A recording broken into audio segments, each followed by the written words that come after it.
Come on, Darian. Couldn't hold your nerve. Couldn't hold your nerve, could you? All right, welcome everyone to the May 25th weekly JupyterLab call. Today we have 23 people on. Please find the link to the agenda in the chat, and if you are inclined, please add your name to the list of attendees. Beneath that table, there is an agenda. If there's something you'd like to talk about, please add a bullet point. If what you want to talk about is going to take longer than 5 minutes, then please add a section at the bottom of the agenda in the additional discussions, add a bullet point there. Okay, why don't we get started? Today, Brian is the first up. Hi, everyone. David's been doing a bunch of work on to store YJS document history persistently, either in sidecar files or SQLite databases. Jason W here has also been doing work to update the commenting extension. And the common problem that both of these extensions have is that they need to store additional state outside of the document. For some document types like notebooks, we could store it in metadata, but for other file types like source code files, Markdown files, even CSV files, that option is not available. Other options like extended file system attributes are not always available on all file systems used for Jupyter. And so I have a proposal here, paste a link into the chat. The link is also in the agenda, to create a lightweight document ID service for Jupyter Server Lab Notebook.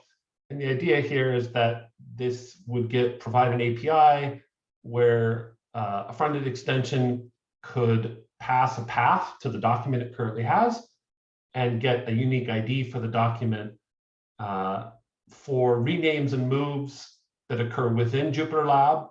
The service would update its mapping between path and ID. The other nice thing is that we could have multiple implementations of this. So for example, if the user is running on a system that has extended file system attributes, we could just use that for the persistent store, which gets rid of all the problematic edge cases. Worst case scenario on systems that don't support that, we could build all the needed heuristics into this service. The benefit there is that each individual extension that needs this type of functionality wouldn't have to duplicate that logic. There's also, because comments are tightly coupled to the state of the document, there's also a strong need to keep the commenting data store in sync with the YJS document store. So it's also nice to have an ID that both systems can share. So that's the idea. Would love feedback on it, either now or in the issue, to see if we can move forward with this type of a design.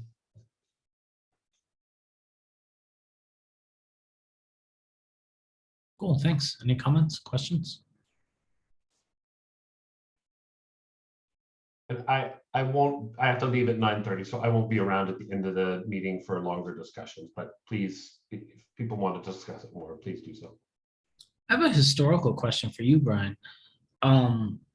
In the design phases of different Jupyter front ends, did the concept of being more like a traditional web application where all your stuff is actually just resident in a database, or even like a mobile application or something, is that something that you considered before you landed upon being file-based, or was it always like a given that you wanted to be file-based? Yeah, that's a great question. We did explore a bunch of options in the summer of 2006. So Min at the time was, I think, a junior undergrad. I was at Santa Clara University where Min was. He did a summer internship and basically built out a relational database model for storing notebooks. there was a lot of advantages, but it was also pretty cumbersome. And I don't have like, at the time, our thinking on the matter was not very clear. A lot of ambiguity. I don't think we had a great sense of why the database wasn't great and why the local file system might be better. There was also, even once we moved to files, an early version of the notebook in 2011 did use IDs rather than file paths in the web application. I don't remember all the details of how we implemented that, but yes, we played with a lot of that along the way.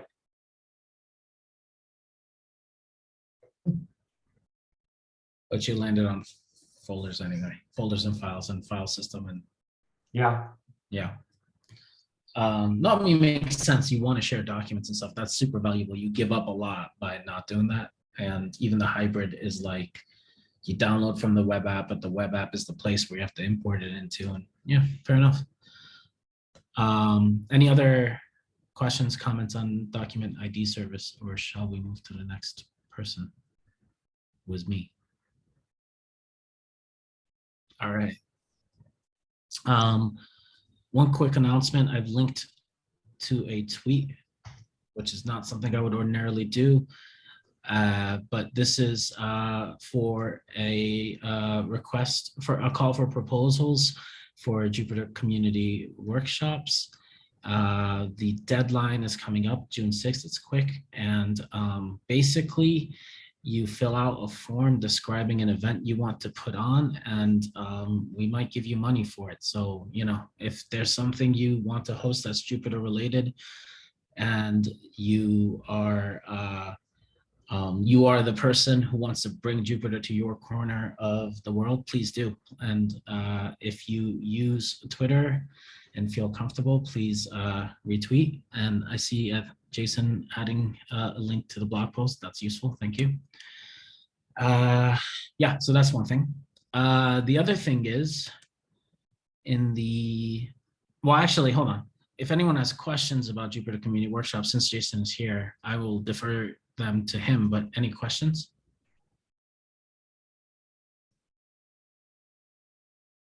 Okay. The other is the link to our Team Compass, the issue that hosts our weekly calls. We do 2 of them a year, one for 6 months at a time. And so here's the link in the chat as well. I finally went through the YouTube channel, grabbed all the links and posted all the ones that I had not done and did not want to impose upon Isabella to do, because she graciously did a whole bunch of them, and posted them onto YouTube and linked them here, because I feel like in terms of discoverability, this might be really good for us. This issue is the central location that has the meeting minutes, and it's also the central location of the issues that get linked to. So it seemed like a good place to have the YouTube videos linked. Plus, I got to use the cute TV emoji. And the third thing is, I'm in the middle of writing this issue, so I couldn't link to an issue, but the events API is coming to Jupyter Server, which means that if we want to consume the services that are being added for Jupyter Server 1.0 in JupyterLab 4, which we do for notifications, among other things, then we need front-end counterparts to them. So I am volunteering to work on this. One part of it will be straightforward, is just adding to the JupyterLab services package to talk to the backend. The other piece, I think we probably should have a top-level concept that you can bring into your extension as a dependency for basically a thing that emits events. I think something like a subclass of pull makes sense here, where basically it ticks as events come in and people can subscribe to it, instead of tons of different plugins talking to the services directly. But I haven't thought through all of the ramifications yet. It's just a thing that I would like to have accessible to other plugins sooner rather than later. So as soon as this Jupyter server PR is merged and released in alpha, it'll be nice if we have its counterparts in JupyterLab. If there are no questions about any of the things that I talked about, we can move on, but I'll wait a second. I have one question, but it's maybe a bit early. Do you see the event emitter to be a token or to be a global object? Yeah, I'm not 100% sure. I thought about this some because both would work, right? Because they're just going to be talking to JupyterLab services, opening a WebSocket and like emitting signals. And there could be basically a static class, like an instance that you bring in. But because we already have this pattern of extensions bringing in things via tokens that are singletons, I think that is better, because I don't really like the concept of a class that self-instantiates and is global. I think it's nicer to use the extension dependency management to do that, and that way it instantiates in the JupyterLab extension instead of just instantiating as a library, and it lets you use it as a library more freely if there's some other circumstance where it's applicable to your project. Okay. So the answer is token. Yeah. It's just because for some use case, and specifically that one, can be annoying to bring deeply down a tree of components, those kind of emitter. Because yeah, it's already the case, for example, for the translator. And that's why there are lots of library out there for toast or notification that are just a global that you can call, or that if we React, for example, also as a way of using provider and context for allowing bringing things down. But I mean, I don't have a strong opinion, and I fully agree that we have nice features with the token, and it was more to get your opinion on that one. no, that's a really good point, and I will think about it some more. That was an off-the-cuff answer, not purely off the cuff. I've been thinking about it for a little while today, but yeah, I do think it deserves more thought. So thanks for raising it. Okay, let's move on. Steve, you're up next. Okay, just want to give an update on the Hatch Jupyter Builder packaging plugin that I mentioned last week. So I did move it to the JupyterLab org, and it's releasable from there. I've done a couple of patch releases since then. Started the Conda Forge recipe. Looking for one more maintainer if anyone wants to put their name on that issue. It's good to have at least two when you're making one of those. And the notebook PR to use this backend is mostly done. There's just a little question about duplicating data between the site packages and data files. But otherwise that part's pretty well done. The JupyterLab one is still in progress. Made a couple patch releases to attach Jupyter Builder to fix a couple of things there. But there's still a few failing builds, so I'm working through that. And then as part of that, there's a little checklist of what still needs to be done, including making a migration script and then using that script to migrate the extension cookie cutter, and then taking that thing and making sure it works with the PRs, kind of like close the loop there and make sure we aren't breaking anything. We can load extensions that use setup tools and ones that use Hatch for their packaging mechanism. So nothing final yet, still on flight. That's it. Just Steve, I look at the PR, you misspelled Jeremy's username, so he hasn't been pinged. As he's in holiday, I don't know if he knows about it. Yeah, if you want to just update. Appreciate it. Cool. Thanks, Steve. We have too many tabs open. Isabella, you are up next. Oh, hello. My usual, first of all, announcement, Jupyter community call will be next week. it's at an unusual time, to tell you the truth. I don't even remember what time I picked right now. I'm gonna have to go read the discourse post myself. It's 7 o'clock, 7 a.m. Pacific. So it's not that unusual, and it's the same time as Okay. the April call. Okay, no, that's good to know. Basically, I think I mentioned it at the last call, but in case anyone didn't hear, I'm going to try and spend the next few months trying some different times, because people requested rotating time zones that were more inclusive of different, time zones, getting different people to present. But I'm trying to see when we have people who actually show up, because I don't super want to run a call at like a midnight for me and no one is there. So I'm trying to kind of do a scale, but this one, it sounds like I did 7 a.m. again for some reason. Who knows what I was thinking a month ago. Anyway, though, everyone is welcome if you can make that. If you can't, I hope to see you all there. The second thing I wanted to ask was, I know last week I said I would review the CodeMare 6 migration PR, or maybe that was at a different meeting. And I do intend to. I've been trying to gather expected behaviors so I know what I'm testing for, because a lot of what I've been looking at in terms of accessibility for JupyterLab has been more general and high level, right? We have a lot of issues where you can't even get into the document area. And so I'm trying to kind of make sure I know what's expected of an accessible code editor. The reason I'm telling you that is because I didn't comment anything on there and I don't want to hold up the PR. Do we have a specific timeline we're looking for that? I know we were trying not to block it, and I want to make sure I meet that timeline. Does anyone know? I guess maybe is a better question.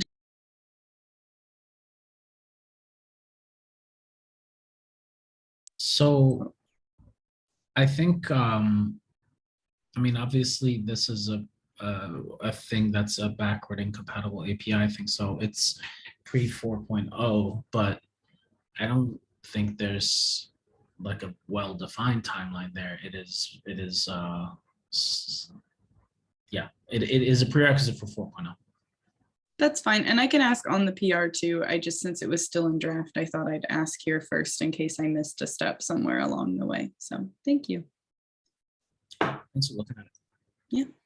If anyone also has thoughts on accessible code editor behaviors, I'm happy to hear them. Right now, I'm just reading a lot of different things, trying to create kind of criteria to share with you all. But if you have thoughts, I'd also be happy to hear that. So thanks. That's it. Okay, thank you, Isabel. Fred, you are up next. Hey, I have two subjects. I will be short here, and if we have time, we can pick some for additional discussion. Just, I want to share my screen. No, the other one first. That's the one, that's the one. On the subject of the Markdown parser, I very briefly started also following a comment of Jason pointing out that GitHub has no the ability of rendering mathematical expression in Markdown. I worked a bit on a follow-up. I was thinking the best next move would be to kind of assess what we would like as features for a Markdown parser for JupyterLab, and then to try to come to some kind of candidate features matrix to figure out what could be the good library we would like to use in the future for that. So feel free to comment on that issue, and maybe if there's lots of people interested and that have time, we could probably set up some separate meeting or discuss the additional discussion stuff. So that's the first point. I don't know if somebody wants to comment right away.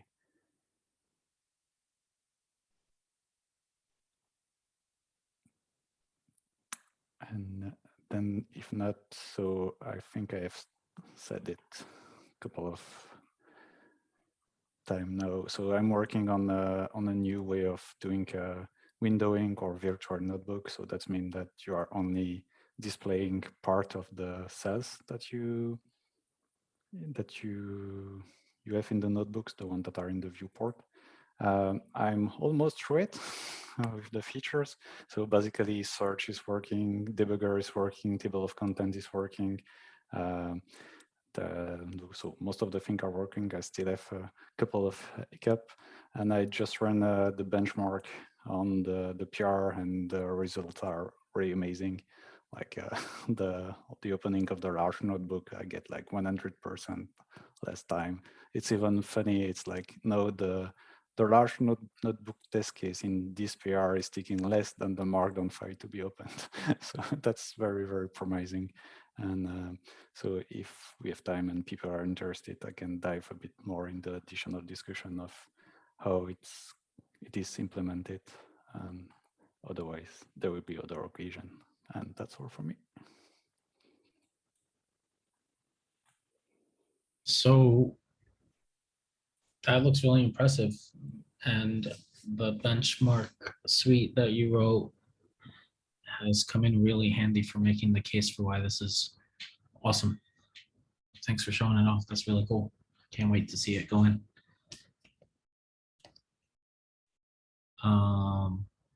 Any comments, questions before I move on? Okay. Kevin, you are up next.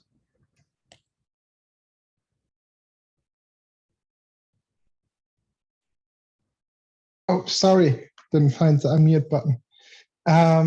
All right, currently on my phone, don't really see the Markdown file, so I didn't know that I was next.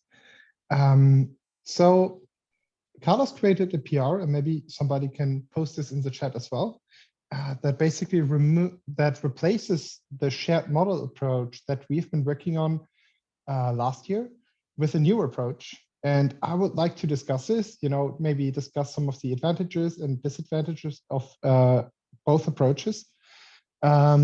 Just to give an overview of, I think, two valid points on each approach is that the current shared model approach is, stable, and that's something that you can work against.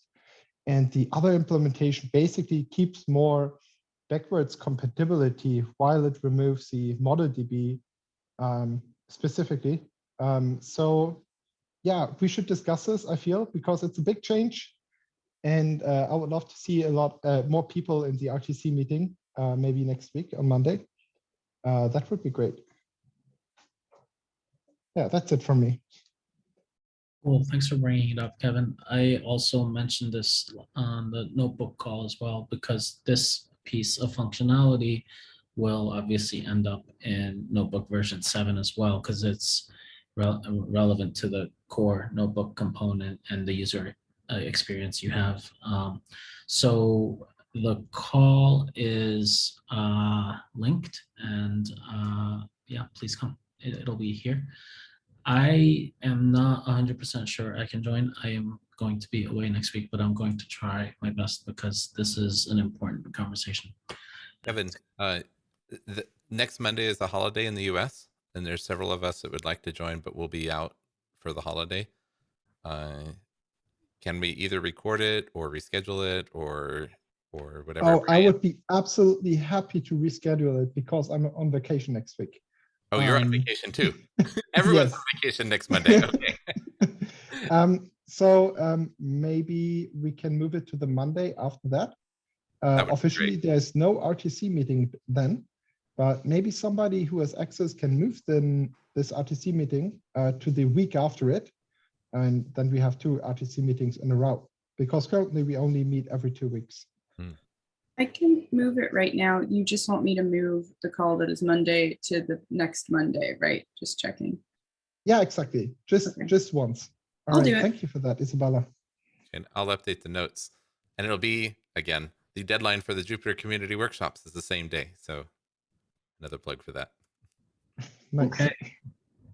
This is one of those like real problems that it would have been hilarious if a whole bunch of people on vacation all went to a call and were annoyed about it, and they all thought they were doing it for the other people who were all annoyed for the same reason. So I'm glad somebody raised this. Cool.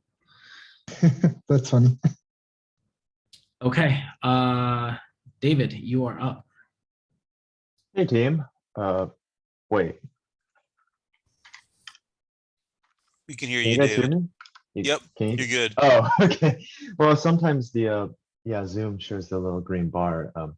Anyways, yeah, I'm raising up an old issue that probably got forgotten quite a while ago.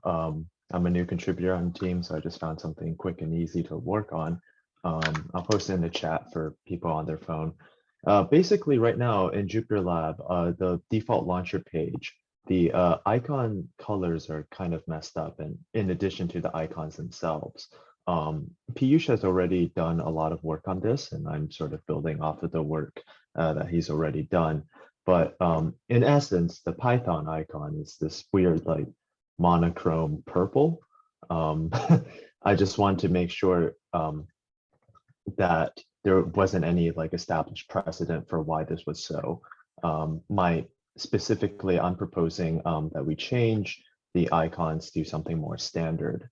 You know, just like the standard Python Foundation icon, and same for Markdown as well. If you look at the Markdown icon, it's also currently in Launcher this weird purple M with a down arrow. I propose that we use a more standardized icon for that, which is the Markdown mark repository. Yeah, I just wanted to bring that up, see if anybody had any objections, or there is some kind of established precedent here that I'm forgetting.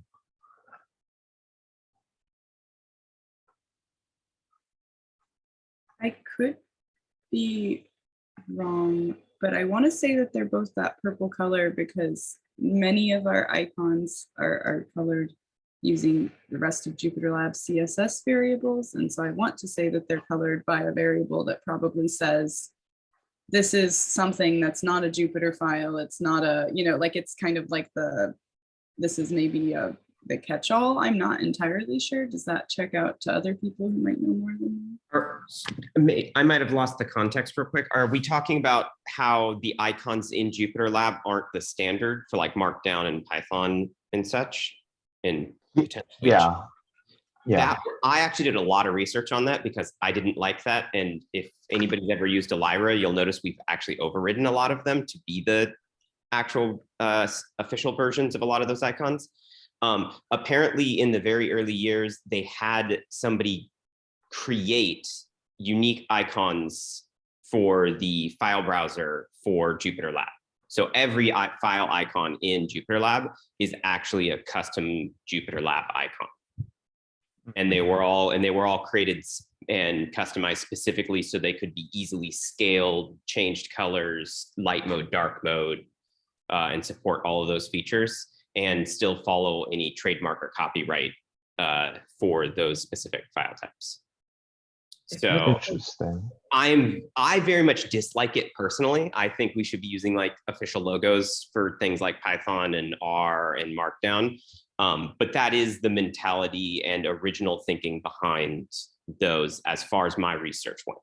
I researched that pretty thoroughly last summer, I think it was. Mm-hmm. It seems like Markdown mark meets all the requirements, though. It supports light and dark. It is public domain. It is SVG, so scalable. So I don't think a PR that swapped that out would be problematic. That seems fine. Yeah, Mm-hmm. I would agree. We would just need to be careful about making sure all the IDs and classes and stuff are done correctly inside the SVG file. Mm-hmm. Arian, can I clarify that you said you would be fine with the PR changing the icon, but are you also saying changing the color? Or are you saying you're okay with changing the shape of the icon as long as it's hooked up to the existing way that we're coloring icons, just for, if that makes sense? Were you asking? Yeah, sorry. I said when you were like, I don't see why that PR would be a problem. Are you saying that it's a PR that specifically changes the file for like the shape of the icon, but keeps the way that they are colored in JupyterLab? Or are you saying a PR that changes shape and color? I was just clarifying because they seem like two different things to me. Oh, I see. I don't know for a fact where the color comes from. If it comes from the theme, then modifying a color in the theme seems like it depends on whether that color is used in other places and it modifies the experience in a bad way or something. But I was just talking about the constraints that Alex mentioned were why we would make a list of our own icons so that they could support dark and light and be scalable and all that. And this matches that. I don't have a view on the color. Yeah, I can actually speak to the color thing. When it comes to that purple, that's the default color of the icon. So the default color can be anything you want, and then that color can be overridden by the CSS. Usually in this case, the overriding is changing it to white or black because of light mode, dark mode, or highlighting. Is that overriding as a result of changing the classes in the CSS file? No, it's change. Wait, is it changing the?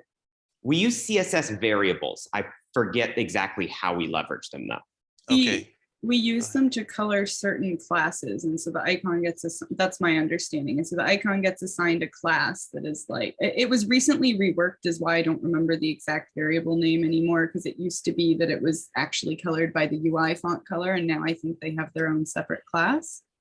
But because when I was working on the cell toolbar icons actually have classes inside the SVG icons that are modified by light and dark themes. Those are the ones that we'd want to make sure to make work. In the notes in this, it does talk about also changing the Python icon. I actually already implemented that exact change for Elira, so I could help in any way because yeah, Elira is already using a custom Python icon that looks like the standard one, but works with all the JupyterLab coloring. I see. So I just made that change in Elira about a month ago. So this is all kind of fresh in my memory.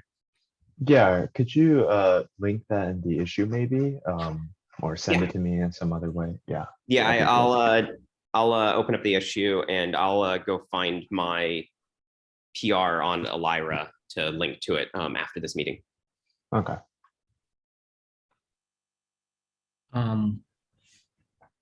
Thank you, guys.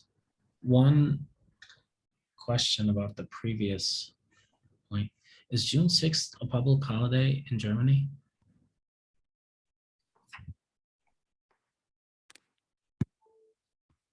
I guess I'm asking Kevin. I don't know if anyone else on the calls. Because I think Carlos is in Germany and he's the person doing a presentation. So it would be really mean if all of us were like, come in on your vacation and do a presentation. So let's find that out. If that's the case, maybe we can move it to the Tuesday, the 7th or something like that. But I'm seeing that June 6th is a national holiday in Germany. It is Whit Monday. Yeah, you're right. Yeah, thanks for bringing that up. Maybe we should move it 2 weeks or something, because after that, it's also complicated for me. Yeah, but would doing it on a Tuesday instead of a Monday make it easier for people? Or is Monday like a hard block? I mean, for me, it would be a block because I'm on a conference on Tuesday after that. Maybe next week, Tuesday would work for me at least. I see. Okay, let's check with people and figure this out offline, and then we'll update the calendar. But by this Friday, whatever is in the calendar on Friday, we'll commit to that. So like, if you want to come to this call, check on Friday. And if you're interested in being on like an email chat or something, put your name in the agenda so we can consult you and try to pick a day together.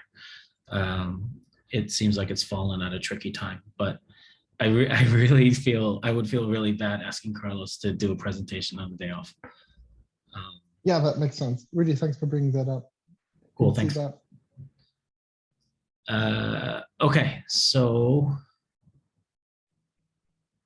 we have reached the bottom of the agenda. We have 20 minutes and we have 2 additional discussion items, but I'll just wait a second and ask if anyone on the call wanted to talk about anything else that they maybe didn't put on the agenda but could.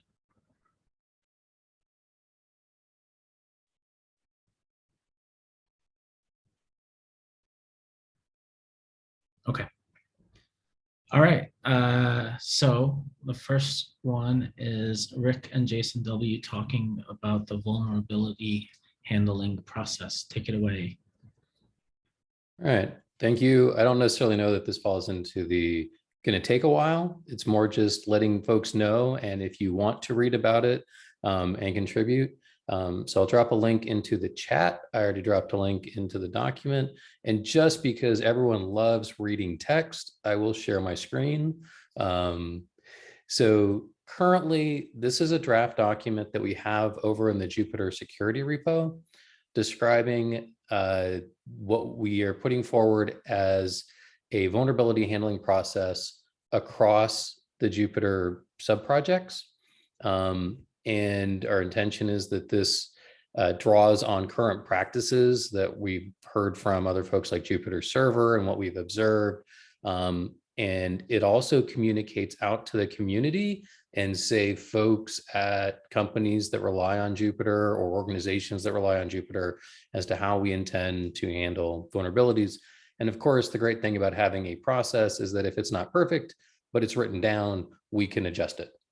So some of the things this calls out is how to report vulnerabilities, the fact that we use what's described as a coordinated disclosure model, which is like, hey, please tell us in private first. Let's try to work together. And then when everything's resolved, we make it public and give credit to any security researcher or discloser who brought it forward. So this way, it's like Project Jupyter can't afford to give out lots of bounties, but we can at least give credit where credit is due. Something that's more relevant to this group, where if you really want to take a minute to read, it's the triage remediation process. So in a lot of cases, vulnerabilities are straightforward in that they apply to a single component, and somebody can report something, we can open a private fork, we can resolve it, get a CVE, and put it out there. But there are times when there are vulnerabilities that impact multiple components. And this is where things have to happen across forks, across different projects and stuff like that. So that's where it's more important to have a way to track stuff. What we are going to try to do is have a separate repo that is not linked to here, where we can track privately any report and then ensure that it's being followed up on across whatever repos, etc. So if you would, please take a look. We're going to be putting this in as a pull request to the main website to get it out there. And eventually, I think that there is an opportunity within the community for folks that, want to play an active day-to-day role in something like security, and especially what we call here the coordinator role. Having a group of folks that monitor the status of these reports and ensure they go through the process, where it's much more about diligence and follow through and less about necessarily deep technical knowledge. So it's another place people that might want to bring in and, like I said, contribute or maybe engaged, but don't necessarily feel like upfront that their coding skills are good. So in a nutshell, that's where we're at. Jason, do you want to come in and throw in some other background to it? Well, so the long-term vision for this and part of the motivation for this is that we want to shore up some of the information about reporting vulnerabilities on our own website. If you go to jupyter.org/security, you can see our current vulnerability documentation, which is pretty much one paragraph, which is send us an email. If you want to use PGP, use PGP for this email. It doesn't provide any expectation about what you should you should expect to see, when you should get like a response, next steps in the process, or anything like that. And some of the folks that I work with were asking for some more detail. So I think as we continue to progress with the documentation, the end result is likely to be a strengthening of the documentation on the security part of our website. I see Isabella's got her hand up, and her cat was briefly in frame, so I have to defer to her. The cat is frequently in frame. But yeah, I didn't want to interrupt. I more just wanted to add it. What are the call to actions I think we should put in the notes? Because I think there's a lot of work here, but I think if someone isn't here or like just with me, I'm not sure what options are available that y'all are wanting. Are you just looking for people interested in these roles? Are you looking for any kind of review? I'm not sure. I think you just nailed the two things that would be of great benefit. Number one, review, especially by folks that are contributors and have dealt with vulnerability handling or remediation. That, you know, please look at this process, see if it makes sense, if it's clear, because the idea with that second half of the document that's very kind of step by step is that a developer that's relevant, and I'll say developer, that although it's not necessarily the only role that would apply, should be able to go to that and be able to say, oh, these are the kinds of things I'm supposed to do if there is some, like I'm supposed to help remediate something in a component I work on. And so if those steps aren't clear, if that recipe isn't going to lead to the desired outcome, then we need to make it clearer. The second one you mentioned is, yes, I think that the thing that we struggle with on the security side is currently those of us that are on the security mailing list, the one that actually receives the reports, is we don't have, this is something where you actually should have somebody who's like, hey, this is your week to monitor the list and make sure that things get logged in the tracking repository, and then it gets closed out. And I'm not saying we can't do that, and we're probably going to have to be the group that starts. But if there are other folks where they're like, you know what, this is an area where I could spend time and we could rotate roles and know who's got the stick or whatever at any given moment, whoever's got the security stick for the week would be fantastic.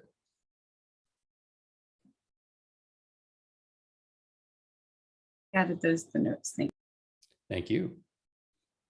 And thank you all. It's great to see you again. I think for those of us who are kind of more working and trying to do this, we don't want to do it in isolation, because I'm sure all you know within your organizations, when folks who put the title of security come on and give mandates, it's like, where does this come from? Stuff like that.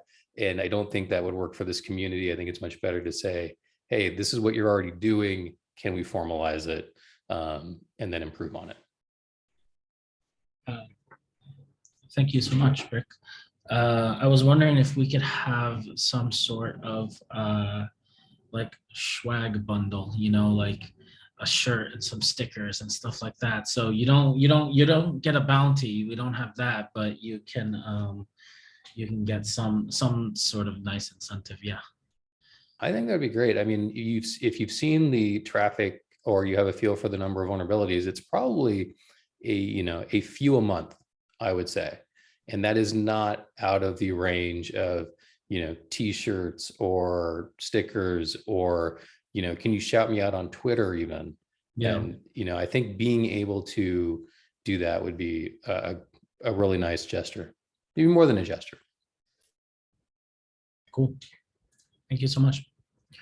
Okay. Fred, it is time to talk about Markdown. Actually, I brought up the two subjects, so I don't know which one people prefer, like to discuss Markdown or to get more.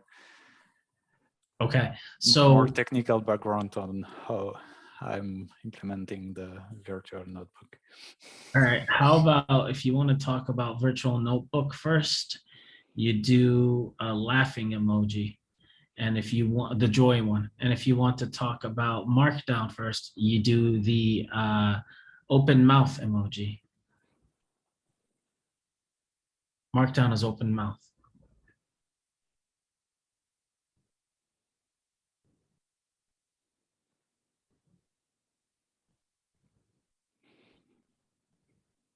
Oh, come on. What is that, Eric?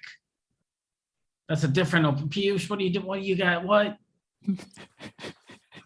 These are blank votes, Darian.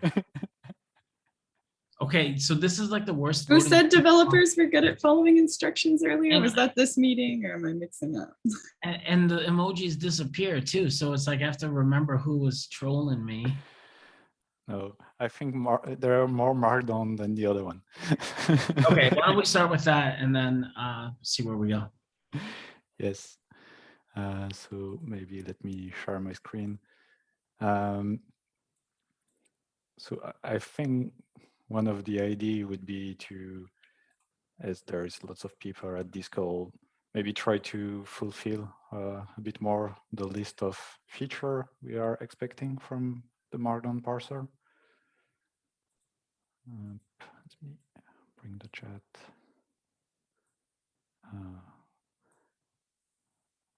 And yes, that's what I think would be a good idea. So just to bring some information, the three first are the one we are supporting. So like common Markdown with some GitHub flavor.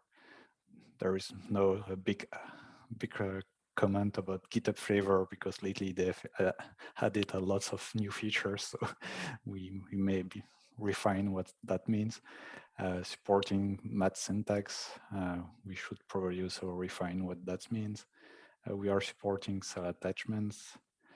The question is, what do we want in addition to those?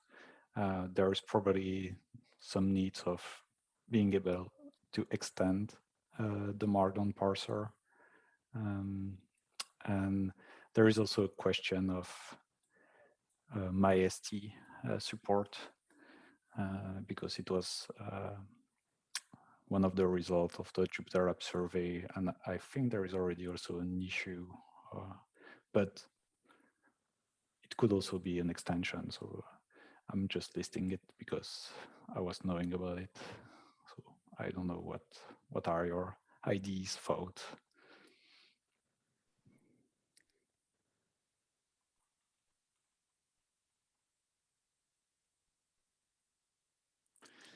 That's a good question, Darian. I have no idea how to pronounce it. I think I've heard people say that, but now I'm questioning what I remember, so I don't know. So what's a good way to arrive at this answer? Because if we cannot arrive at an answer, normally we would call a vote, but in this particular case, really, there's just a lot of trade-offs and special like cases and inside knowledge that I wouldn't feel comfortable me voting on something like this because I don't really know. You've done all this research so far. What would you advocate? I did not make so much research for now. So I was more about going through like the Christmas way, saying, okay, let's put all the ideas that people have and then maybe discuss to figure out what we think really matters, like what we think really should be supported by the core parser. And then say, okay, one of the feature will be that it's going to be extensible. So if you have some fashionable thing, then you may be able to implement it. Thanks, Rick, for the pronunciation. So yeah, that was my point of view. And then when you get the list, then try to dive in more into potential libraries to see what's possible, and then do the cycle saying, okay, seems that feature is just not possible, like nobody has implemented it and it seems tough, and then we decide to drop it, or everything is possible and then we have a clear winner for a technology to bring in.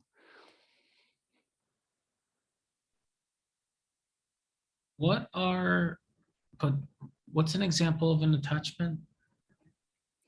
The attachment is just the ability of, you can drag and drop an image from, like in JupyterLab, you can drag an image from the file browser, and then it will be, the binary version will be included in the notebook. And so you get a special link. Yeah, so it's like an image link in the Markdown, but I think it's, instead of having HTTP, you get attachments. So we resolve it to know that's in the binary of the file is within the notebook file. Can we, sorry.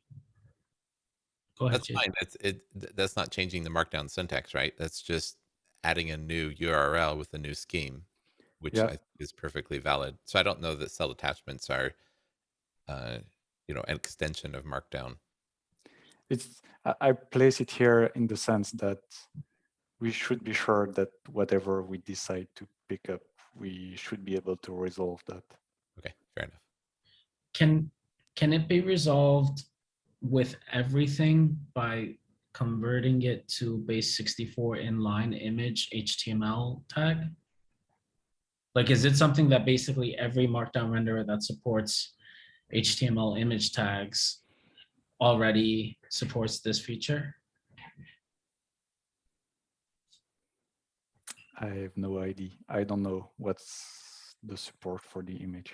As I said, I mean, also it might be really tedious to generate that base 64. You might have to write like an endpoint that basically does it for you or something. So it might be annoying, but I wonder if that is a feature we can just totally remove from the matrix.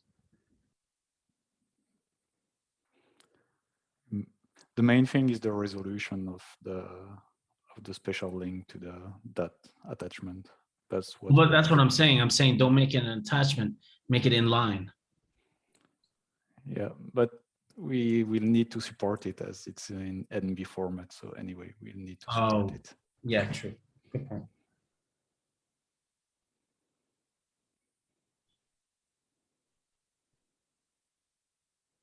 I'm mesmerized by a feline tail. I'm sorry. I can turn my camera off if it's a distraction. No, it's great. Any other comments, anyone? One thing that I haven't written there, but there's been lots of discussion, is also the ability to insert variable value inside Markdown. Isabella? I feel like this is kind of informally what you were getting at. I'm mostly listening because I haven't been following the issue, and it may be a little beyond my skills anyway. But is there like is there any typical way that you would make this decision? Like, do we have priorities in mind? I mean, I think that's what Frederic was saying, like that, oh, I've just kind of given all the options here. But is there any, asking everyone in this call, are there like priorities? Are there things that it's like, this needs to be the first thing, like, or this is a deal breaker, anything like that?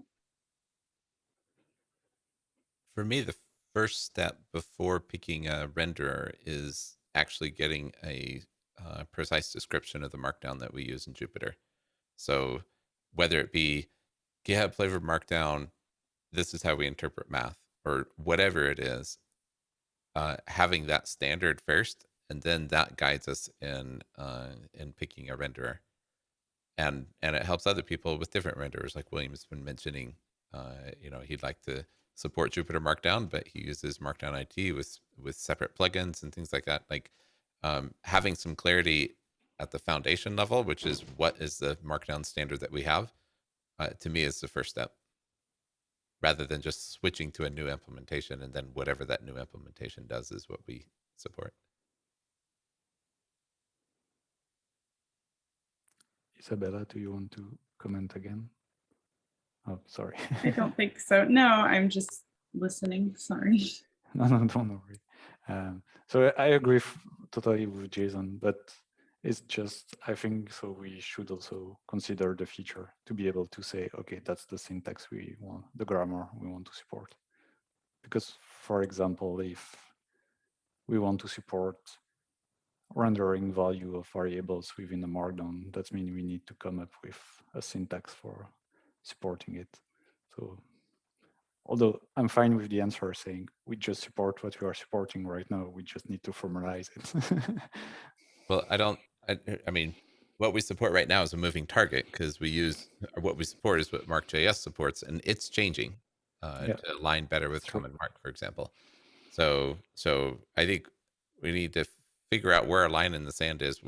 So what I would love to see next is a JET proposal that says, this is our Markdown syntax, and be it whatever. And Frederick, you have a better sense than anybody, I think, right now about exactly what we support, exactly what we don't support, what are the differences between us and Common Mark or GitHub flavored Markdown. Yeah. In Triage last week, there was a bug about an error in Markdown parsing, and I found I marked it as duplicate of, I think, issue 272 in JupyterLab, which is about 6 years old, and I think you either opened it or commented on it a lot, Jason Grout. Yeah, that particular issue is could be closed as that's not Markdown spec. It has to do with spaces in the URLs, and it's very explicitly not covered, not a valid Markdown thing. And so, like, if we had a standard we could point back to, it would be very easy to close that issue, which I think we kind of did in the comments of that issue, where we said that's not Common Mark. Sorry, this is how you do spaces and file names in Common Mark. The problem is there are many standards. It's just that they contradict each other. Right. That's right. So the point is we need some Jupyter standard we can point to. Right. Frederick, do you feel like you're at the point where you could open up a JEP that puts forward a pretty comprehensive proposal of this is Jupyter Markdown? I think so. I mean, definitely it won't be as verbose as, for example, Common Markdown description, but I think But I it can could start build on something. top of it, right? It could say, we take, this is the base, and then here's our deltas on top of it. Yeah. Okay, Yeah, folks. working just- from deltas is good. Yeah, sorry, Darian. That's okay. I just, we're 2 minutes past, so I'm going to stop the recording. We can continue talking about this a little bit, but people need to drop off and the recording needs to end.